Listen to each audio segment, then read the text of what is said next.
60 Minutes Overtime. There are numerous challenges to defending the homeland. The first would be domain awareness. You have to be aware of potential threats. If you can't detect, you certainly can't deter and you can't defeat.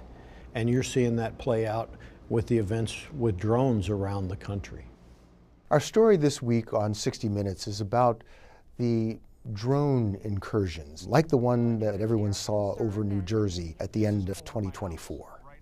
We've been keeping our eye on it for about the last 5 years, especially one over Langley Air Force Base in December of 2023. These are incursions over significant military sites and infrastructures that forced our generals, members of Congress, even staff at the White House have told us they don't know what they are, where they're coming from, who's behind it. We should be concerned that we don't know what these are. General Glenn Van Herk is the former chief of NORAD and NORTHCOM, the agencies that protect U.S. airspace. The question that needs to be asked is, why don't we know what these are? And if you go look back, I think you'll see that there are gaps in capability, there are gaps in policy, and there are gaps in law that need to be addressed. I think the first question that came to my mind, and I think comes to just about anybody's mind, is, well, why don't we just shoot them down?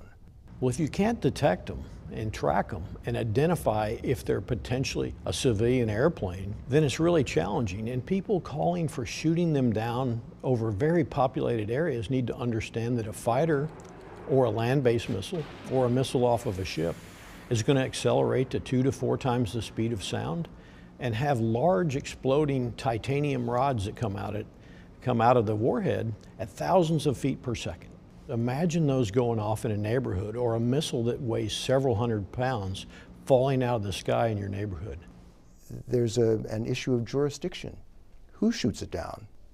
I believe we'd be in a better position if we had one organization that was resourced, that was empowered, that was tasked with working this problem for the nation.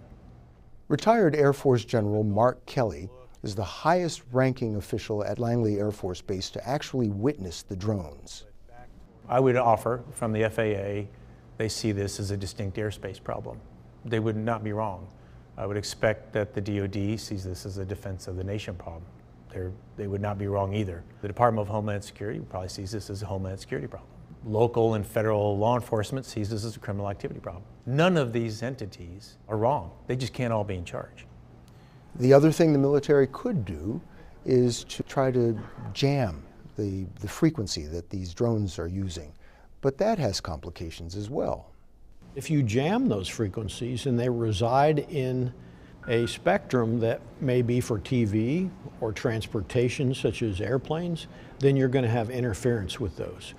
Couldn't you tell commercial airlines, don't fly over this area for the next 24 hours because we're going to be jamming communications? I mean, it seems that this is significant enough that you might want to take extraordinary measures. Absolutely, you can do that. You put out what's called a notice to airmen to avoid a certain location during certain hours because of potential interference. There was the attempt to jam them at Langley with approval and coordination of FAA using some NASA assets and some other assets that I believe were provided by the Coast Guard, but with very limited success. So when you say limited success, what success did they have? I'm not aware of any success that they had. Now I understand they can even fly on the 5G network. So to stop them, you would be jamming everybody's cell phones. Your hands are sort of tied. They are tied. And I think General Gregory Guillot is the current commander of NORAD and NORTHCOM. When you see how the incursion at Langley unfolded, it almost seems that whoever is doing this had no fear of repercussions. Like they sort of figured nothing's going to happen to them. It doesn't seem that they're wrong about that. Well, I'd like to make them wrong. I'd like to show that you cannot fly where you're not supposed to, have an incursion over a military installation. And I'd like there to be some consequences for not following the rules in that regard. Since the radar at most bases is unable to detect these low-flying drones, the military is working on flyaway kits. They're pre-packaged bundles of technology that they can deploy to different military installations when there is an incursion of drones. We would have several pre-positioned at various parts of the country where we could rapidly respond, not only with the equipment, but with the authority to operate that equipment to defeat the incursion. And equipment being something that might bring them down. That's right, absolutely. So it would be everything from detect, track, and defeat. My goal is inside of a year that we would have the flyaway kit capability to augment the services and the installations if they're necessary.